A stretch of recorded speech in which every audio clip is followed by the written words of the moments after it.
Hi guys, it's me. I promised you I was gonna do a review on the rubber silicone keyboard, and I did not have access to the replacement for a while. Finally, I got it, and I just wanted to briefly introduce it to you. But before we do that, let me explain just one thing to you. Because I am using my iPhone handheld a shot because the other camera's such a pain in the butt skis to move around here. You're gonna see a lot of pictures swiping around and stuff. So bear with me. First thing I want to show you is the keyboard itself. This is the keyboard. It's rubber. Okay, it's made out of silicone rubber. It's translucent, so you can actually follow the traces. So whenever you're bored, you can follow the electronics in it, and it works both Windows and Macs. And it has a with a Windows key and a PC is also the Apple key, so you can use it with either one. Just to make sure where it says use Apple key, you gotta use this key instead. You've also got two dumb keys that don't go anywhere. This one and this one. They are dumb keys. They're not wired to nothing. They just exist. Okay, and likewise, there's a couple of dud keys up here. Likewise, they don't go anywhere. This in here is the box that holds all the electronics that makes it work. This is a USB keyboard. It actually costs about $10-12. It comes with a PS2 adapter for keyboards, so you can use it with both a PS2 and USB. By default, when you take the adapter off, it's USB connection. On using this on a Mac, the only thing you're going to be aware of, the only light that you're going to see work is the caps lock. The rest of the lights, the scroll lock, and the Noom lock does not do anything on a Mac. Okay, first thing. Second of all, you'll notice that up here you have your three keys. They all do electrically. The system, the eMac recognizes all as doing the same three jobs.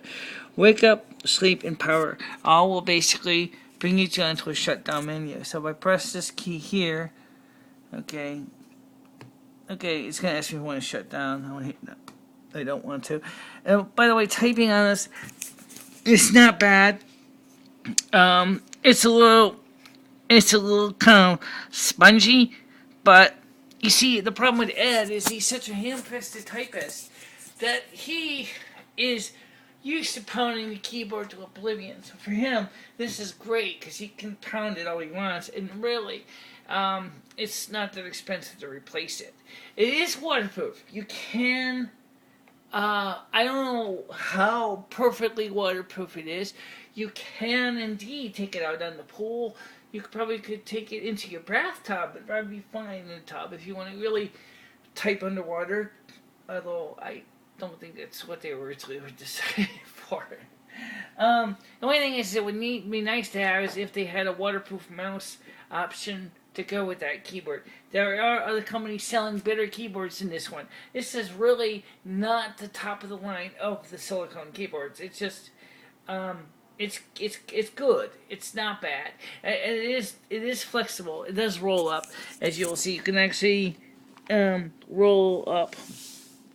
So, yes, it will work for that purpose of what you want. And this one has two separate physical space bars. They're actually wired together, but you can use one or the other. Okay, and it's really not bad. It's just, and it works good on the eMac. So you can see where you get the numeric keypads here too.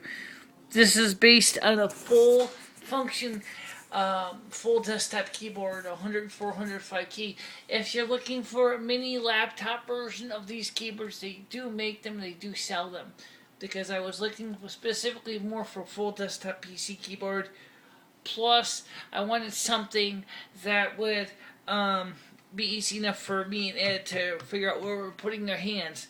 I'm a touch typist. Ed is a hunt and pecker. So we get into a different situation with typing, and he needs to know where his keys are so he can pound on them because he looks before he pounds them. I actually tap them.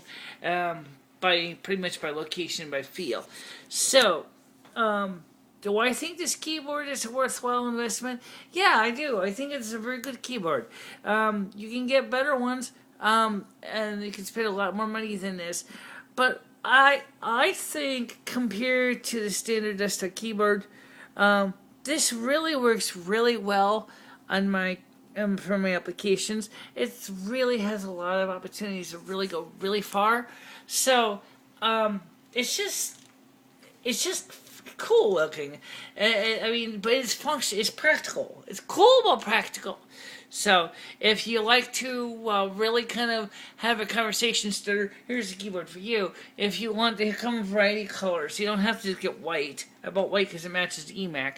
But you can go ahead and buy blues and blacks and browns, and even many pastel colors. And it's really, really cool.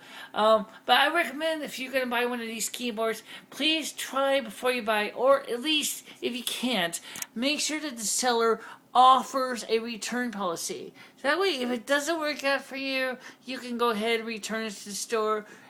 Or if sometimes, like what happened in the last one, the keyboards, depending on how they're shipped, could get damaged when they arrive, and then you need to return it to the store. So at least make sure you can get one if you're going on eBay or Amazon that allows you to do a return policy. Obviously, if you're doing it locally in the store and you're trying it out, again, make sure your local store allows you to return them. Because some stores basically says, you bought it, it's yours forever. It's effective or not. So make sure you check that if you're going to go and spend money. Each person is going to want to choose a keyboard that meets their needs, and like I said, this is waterproof, so I can use this, like I said, in wet environments. This would be a great keyboard for the kitchen, for the cook in the house that often wants to look up recipe cards, because this will allow you to, you don't have to worry about spilling water on it, because these keys do not have any gaps in the keyboard. There's no holes for water to spill into. It's sealed pretty much through everything, and so it's really kind of cool for that reason. It definitely would be a great keyboard for a person who's doing recipe cards. And you'll see it looks pretty good on the eMac too. So, and that's another plus. So, it is USB. It does support PS2. So that again makes this keyboard more than satisfactory for both PCs and Macs, at least since the IBM PS2. I mean, this is definitely a great keyboard for what I paid for it. I don't have a problem with it. It's great. It's simple. It's easy. It does what they need to do. It's thin. It's thin. And for those of you kids who want to learn about electronics, how cool! You can actually look at the wiring traces inside the keyboard. You can actually watch and follow all the rows and columns, and it's just kind of funky cool to see the inside. And so that's the cool thing. And it's designed originally to be a little more durable than something. Okay, but now what about typing on this? I didn't really show you that. Well, so let me go into a browser. And now, first of all, I don't have a separate stand right now for my phone. So I'm going to have to type with one hand. Okay? So let me start by typing in some things here. This is all you need to type in. I told you, I am mostly a touch typist, but unfortunately I'm trying to type it with one hand. Licone.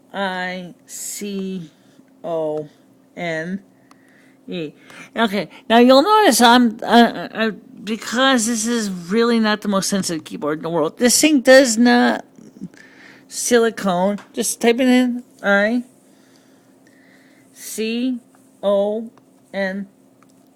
Oh, okay, so here, alright.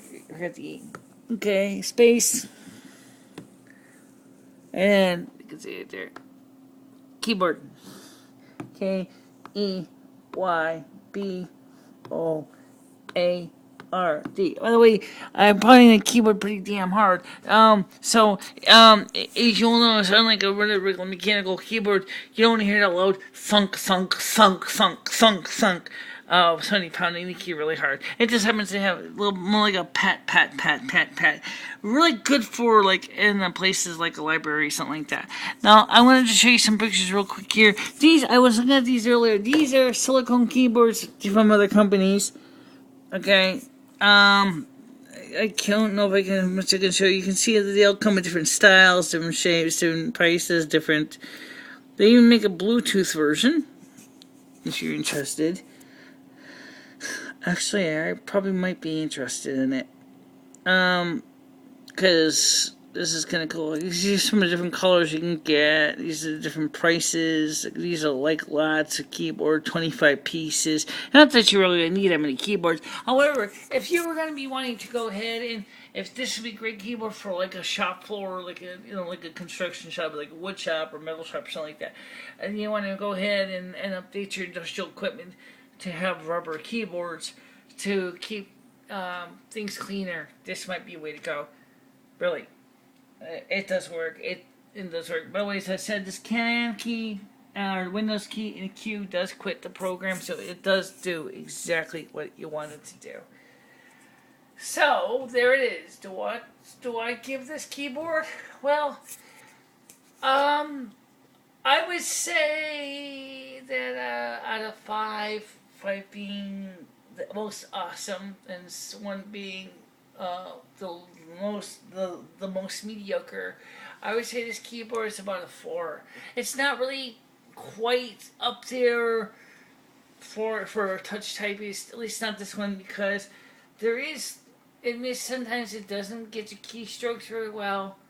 But that could also be because so much touch typists don't really type very hard anyway. At least most of us don't. At least not nowadays. Maybe back when we were all using old IBM or old Olivetti typewriters or something, or Underwoods, when you're pounding the keyboards like this for your dear life, then maybe it probably would be a little different. But most touch typists are pretty soft keyers. So.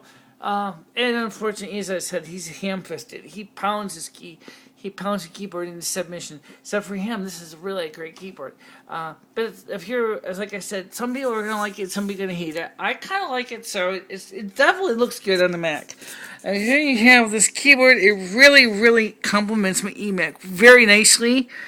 And by the way, as I said, it plugs right in using USB port. The other keyboard that I'm usually using is a Pro keyboard, which is a Apple desktop bus using an iMate adapter from Griffin. You can see the difference of the keyboard here. This is much bigger. There's got a caps lock on it too. I don't know if this caps lock shows the same results. No, some of these keyboards don't. Anyway, so this keyboard here is really much bigger than this keyboard here. This thing hangs over by about over 1.25 inches, about almost like 3 centimeters, and it hangs over, and it's really awkward because every time I'm typing, I keep pressing the stupid spacebar with my breasts. So that's probably the biggest problem with the keyboard I really see using a full-size keyboard on a Mac, eMac in this tight corner, is it's so easy. But this one really fits really well in the space allotted to it. And so I think you should definitely look into it. Have a little fun with it. And, you never know. You might like it, you might hate it. Oh, well, that's life, I guess. Right? Okay. Talk to you later, guys. Bye.